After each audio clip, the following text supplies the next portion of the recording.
Welcome back everyone to another episode of my guitar tones at home and recording set up in this little space that I'm calling my own.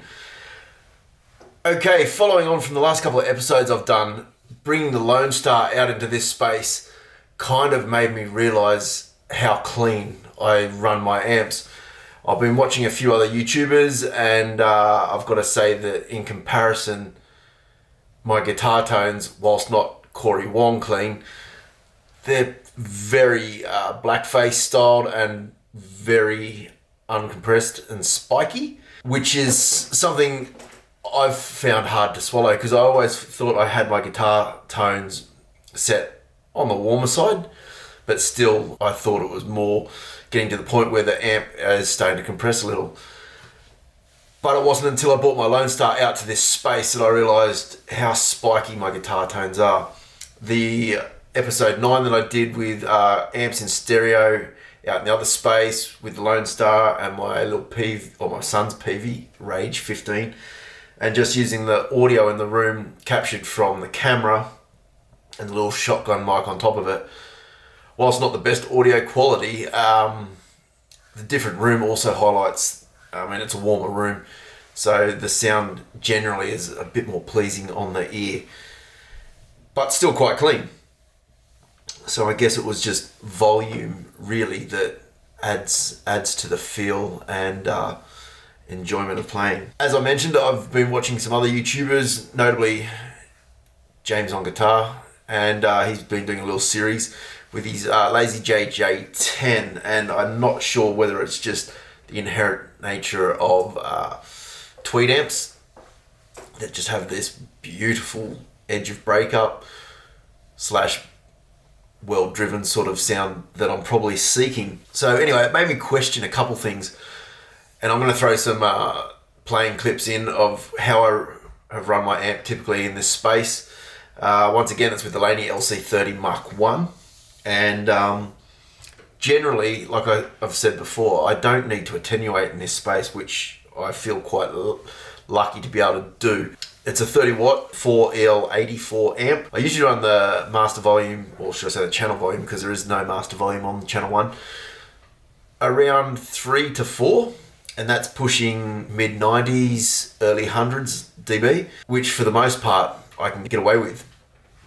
I recorded some sound clips last night at a time when people in the house were trying to sleep. Yeah, I wouldn't be the most popular person if I woke them up. So last night was an attempt to use the audio on the two notes. I had it attenuated for a change. Try running the gain up a bit higher, see what sound results I get.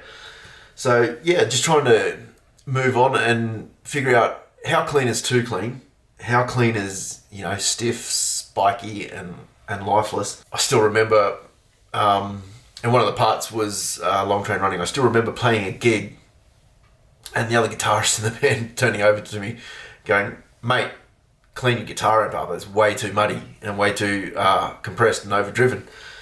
And I don't know whether I took that on board subconsciously or consciously. For the gig I cleaned it up, obviously. Different rooms, obviously different results, and it sort of made me listen to my tone, but just sort of wonder, have I gone too far the other way and zapped all the life out of my guitar tone. I'm going to throw in some playing clips where with the interface, I've goosed the gain. For capturing the audio, I've got the two notes, like I said, attenuated, and still got the E906 on the guitar cab as well. I've had to boost the mic pre on the interface to deal with the lower volume from the amp, which wasn't a problem, although on the interface it's sitting at about 3/4 to kind of get the same response from the mic as where I usually have the gain on the interface round about 11 o'clock for the volumes that I run.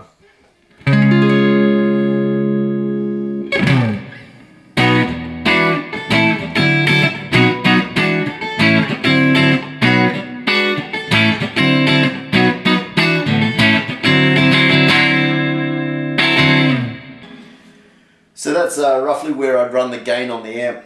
Obviously, the two notes wouldn't be attenuating it. So in the room, it would feel a lot louder. I find that I'm having to spank the guitar a lot harder to get the response that I'm usually accustomed to. But anyway, I'll try boosting the gain up on the amp now and sort of see if I can get towards that edge of breakup place.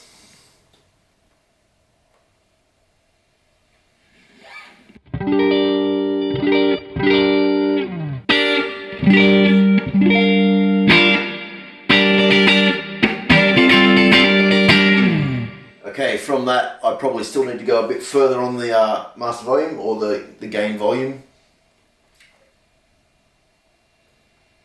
So it's now about 7. I can hear that starting to break up. So we'll give this a go and see how it sounds.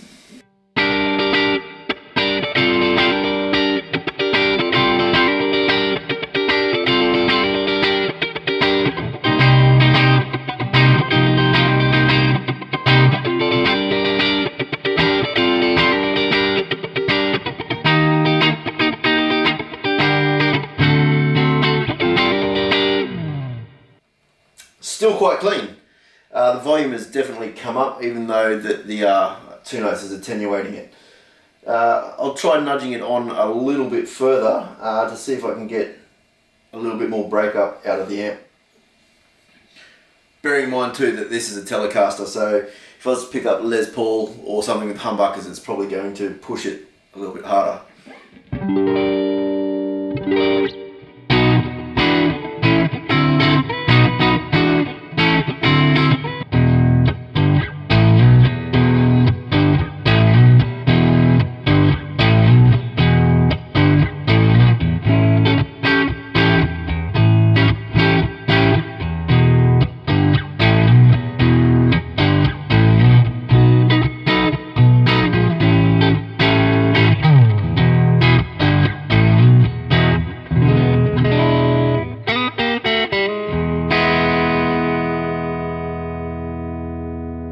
Okay, we're definitely there with the breakup. Is that too much, or does it translate as still clean? I guess the audio will let us know.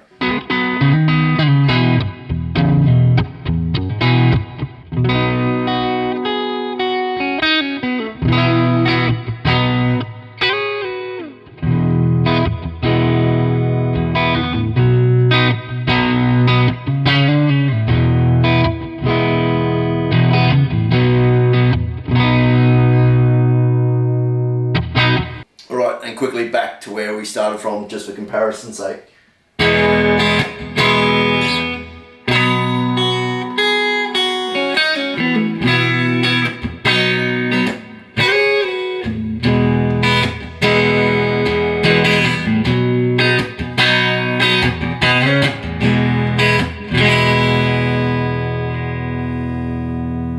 The results, well, with the interface set like that to capture the sounds at the lower volumes, I definitely found I was probably having to hit the guitar a bit harder. Probably lacked some of the playing dynamic. That being said, is the audio any better for it? Definitely there's a few parts in the playing clips where I thought definitely, and I started from about noon on the channel volume, which is 20% higher to where I usually run it.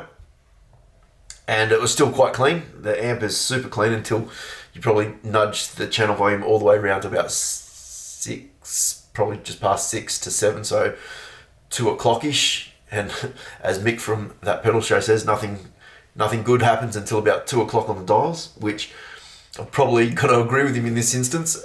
With the Laney, definitely.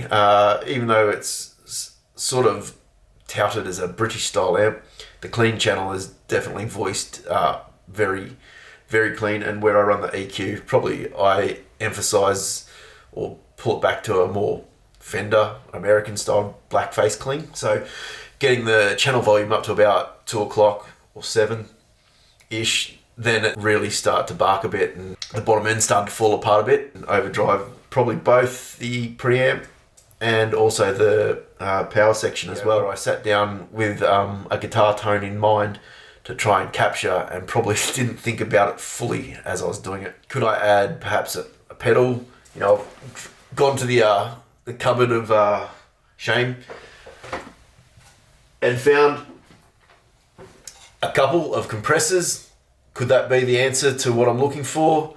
I know some people say compressor's just a crutch for your tone, or can I achieve a similar result with the amp's input volume set a little bit higher and naturally it's starting to compress? Love to hear your thoughts. Throw some comments down below, coming back all the way to the top of my comments about James on guitar with his Lazy J J10. Am I barking up the wrong tree altogether, and maybe a tweed amp is probably what I'm searching for in my head to pull this off? I definitely think for my playing style, and predominantly I'm still based firmly in the rhythm style of guitar player, although I'm figuring out that, you know, as I'm playing the guitar more, my lead chops are kind of at the point where I probably need to go see about getting some lessons. Yeah, I really just want to cement this core tone that I like to work with my amps, get to a point where, you know, if anyone was come around and wanted to track some guitars, I'm going to have a great bass line for a clean sound, you know, something that's not too stiff and sterile, has some warmth to it, you know, but still clean enough for chordy passages that people won't pick, that's overtly distorted or distorted. And I mean, we're talking valve amps, right? So it's soft clipping anyway. And also, like, for lead lines too, that it's still clean enough but has enough sustain so that it feels, you know, good under the fingers. All those buzzwords I'm trying to avoid, and describe the reaction with the sound. Like I said, I'm interested to know what everyone's thoughts are about achieving that elusive edge of breakup sound, but still maintaining clarity and string definition and all those other great buzzwords people associate with clean tones as well. You know, how clean are those clean tones that we listen to, you know, on great recordings? I'm thinking SRV Lenny type stuff, or, you know, even back to, like I mentioned, you know, long train running Doobie Brothers. How clean is it actually? Has my clean been too clean? But it's not until you come to recording them. And like I said, in a space like this, it's basically a big shiny glass box. So it's pretty reflective.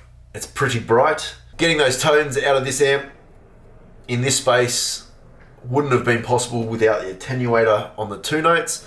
And that's another discussion for another day. I'll definitely come back and look at that. Stick with me for some more playing examples. Love to know, like I said, what you thought was the better tone from the playing samples.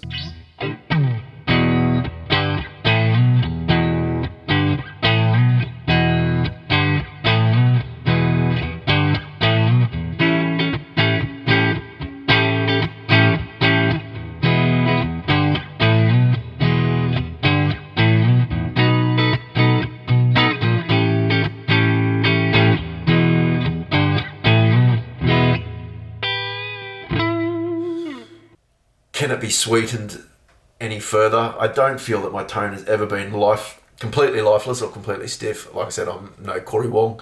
I sure as hell don't play like him, although it would be handy if I could brush up my rhythm chops. Just want to get the best sounds out here. So that's what this channel's all about. Talking about gear, talking about guitars, absolutely. But fundamentally, recorded guitar sounds is what I'm diving into. So thanks for tuning in, and to all new viewers, thanks for stopping by. For those that came back, thank you, much appreciated. Everyone, please like and subscribe. Got to say that. Trying to get this channel up and going, and stick with me. More guitar tones from home. I'm Chris. Until the next time, see you later.